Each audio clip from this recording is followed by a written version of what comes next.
تقویم جشن‌های ملی مردم ما زیباتر و گواراتر از جشن مادر جشن نیست.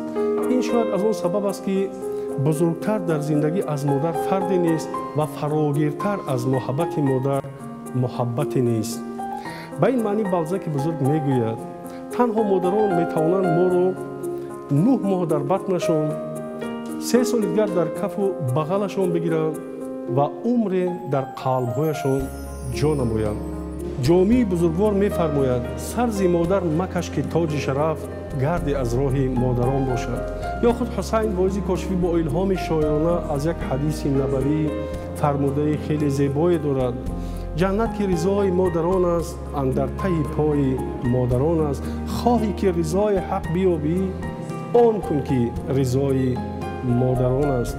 سرور دولتمان محترم امام علی رحمان که محض با تشبث او روز مادر اعلان شده است، در مورد جایگاه مادر در زندگی فرمودند خداوند به زن مادر قدرت عطا کرده است که آفرنده زندگی و چراغ هر خاندانی باشد. واقعا خانه بی چراغ معنی ندارد و بی وجود مادر صفای باطن یا روشنی قلب انسان نیز موجود نیست.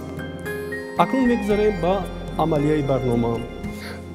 در پایان این زینه ها ما رو جوانان انتظارند که ابتکار عجیب دارند. چند سال است که با تشبث رهبریت دانشگاه ملی تاجیکستان جوانان گروه شده به عیادت مادران در عرفه روز مادر می روند و هدفشون خیلی عادی و مقرری است.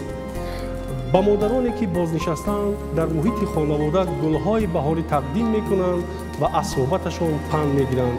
این ابتکار عیادت نام دارد و اگر از ما میپرسیدند این تشبث دانشجویان را سفر به ملک دلهای مادران میگفتیم. اینک میرویم به سراغ مادران عزیز.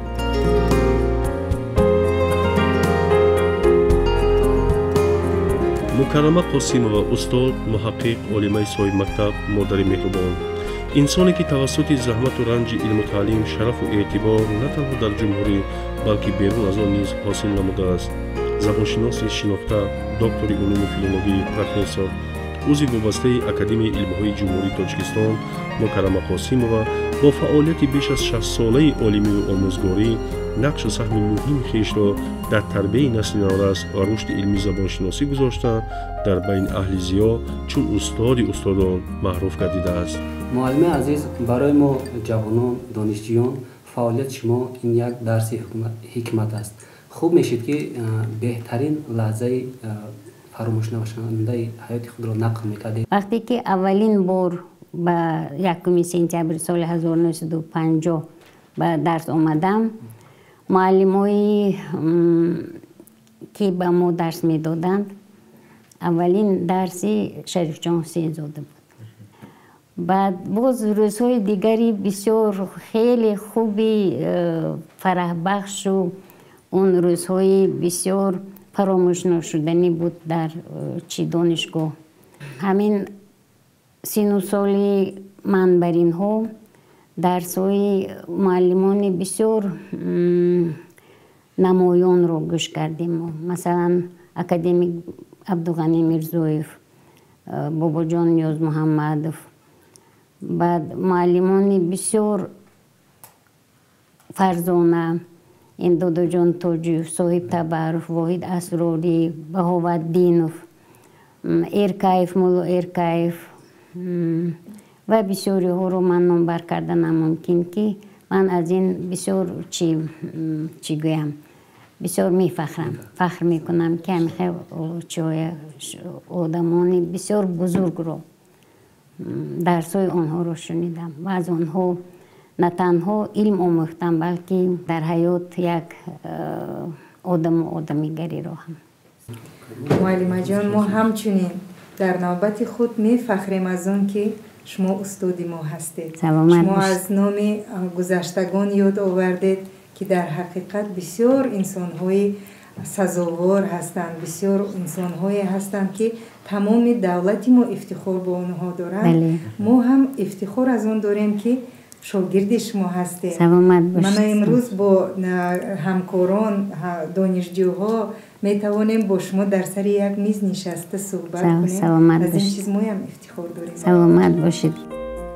профессор Қосимова ва мактаби илмии эшон дар арсаи забоншиносии умумӣ ва хосатан дар эроншиносӣ соҳиби мақому манзилати хосе мебошад. ин зани солиҳаву хоксор аз аввалин занҳое дар тоҷикистон ба шумор меравад ки ба дараҷаи баланди илмӣ яъне доктори илм дар соҳаи филология мушарраф гардидаанд ва мутахассиси варзидаи таърихи забони адабӣ, забони муосири тоҷикӣ, муқоисаи забонҳо, истилоҳшиносӣ, хат ва имлои алифбои арабиасоси тоҷикӣ буда роҷеъ ба ҳар яки ин соҳа китобҳои дарсӣ, дастуру васоити таълимӣ ва дастурҳои методӣ таълиф намудаанд. бо роҳномоиву ҳидояти ин олимаи нодирафитрат то кунун 46 нафар рисолаҳои номзадӣ ва докторӣ дифоъ карданд.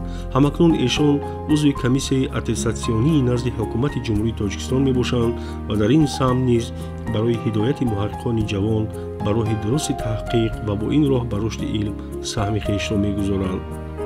ба қалами муаллима беш аз 200 номгӯи асар ва интишороти илмӣ тааллуқ дорад. маълум ки таълими алифбои арабиасоси тоҷикӣ барои насли имрӯза беустоди фозил ва дастуру китоби дарсӣ корест душвор. бинобар ин китоби дарсӣ, хат ва имлои матни классикии тоҷик бо назардошти матлаби забономӯзон ва ҷомеаи муосир бо сифати баланди илмиву методӣ бо такмилу иловаҳо 5 маротиба интишор шудааст. муаллима дар синни мубораки 82 низ ҳастии хешро бидуни китобу коғаз, мизу курсӣ тасаввур намекунад. ҳамчунин бефарзандони мушфиқу ғамхор ба навирагон, шогирдону ҳамкорон фаъолияти намоёни ҷамъиятӣ барои имрӯзу фардои миллат, барои фардои дурахшони кишвар, барои равнақи илм, барои равнақи зиндагӣ. аз хонаи муаллима бо як ҷаҳон таассурот берун шудем.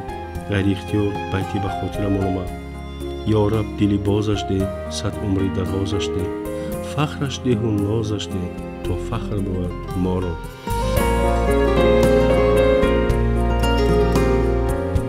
ҳуснигул талбакова, модари 5 фарзанди баркамолу 15 набера, олиму муҳаққиқ, устоди соҳибкитоб ва соҳиби равияи хоса дар илму таҳқиқ, аълочии маорифи ҷумҳурии Тоҷикистон, корманди шоистаи Тоҷикистон, доценти кафедраи забони адабии муосири тоҷикии Донишгоҳи миллии Тоҷикистон. ҳуснигул талбакова фузунтар аз 50 сол боз машъалафрози ҷодаи омӯзгорию таълим ва илму фарҳанги кишвар аст. имрӯзҳо ҳуснигул талбакова ташвиши тарбияи набирагонро ба ӯҳда дорад. онҳо 15 нафаранд ва ҳар яке назди бибии сахтгирашон аз таҳсилу ахлоқ ҷавоб мегӯяд. муаллима соли 1966 баъди хатми Донишгоҳи миллии Тоҷикистон ки он вақт Университети давлатии Тоҷикистон унвон дошт, дар ҳамин коқи илму фарҳанг ҳамчун устод пазируфта шуд. таи солҳои зиёде чандин наслҳои олимону омӯзгоронро ба камол расонида, ба ин восита дар камолоти маънавии миллат ҳиссаи сазовор гузоштааст мегузорад. қариб ҳамаи устодони факултетҳои равияи гуманитарии донишгоҳҳои кишвар аз силки шогирдони собиқи ҳуснигул талбакова мебошанд, ки магар ифтихори болотар аз ин ҳаст. осори илмию пажӯҳишии муҳаққиқ наздик ба 100 ададро ташкил доданд. яке аз мухтасоти таҳқиқоти ҳуснигул талбакова он аст ки ӯ ҳам осори аслимёнагии таърихи адабиёт ва ҳам осори адибони муосири тоҷикро фаро мегирад ва ҷузъиёти гуногуни масоили сарфию наҳвии осори адибонро дар алоқамандӣ ба дирӯзу имрӯзи вазъи забонии ҷомеа мавриди қазоват қарор медиҳад. ҳуснигул талбакова миёни шогирдону ҳамкасбон, ҳамкорону донишмандон ва умуман миёни онҳое ки ӯро мешиносанд ҳамчун инсони хоксору меҳрубон ва хушмуомила шӯҳрат дорад. ростӣ ин сифати муаллима сидқан писанди ҳамагон аст. чунин ба ёди кас меояд ки гӯё абусаиди абулхайр рубоии мазкурро дар ҳаққи ҳамин зумра одамон гуфта бошад. хоҳӣ чу халил каъба бунёд кунӣ, вонро ба намозу рӯза обод кунӣ. рӯзе 2000 банда озод кунӣ, беҳзор набувад ки хотире шод кунӣ.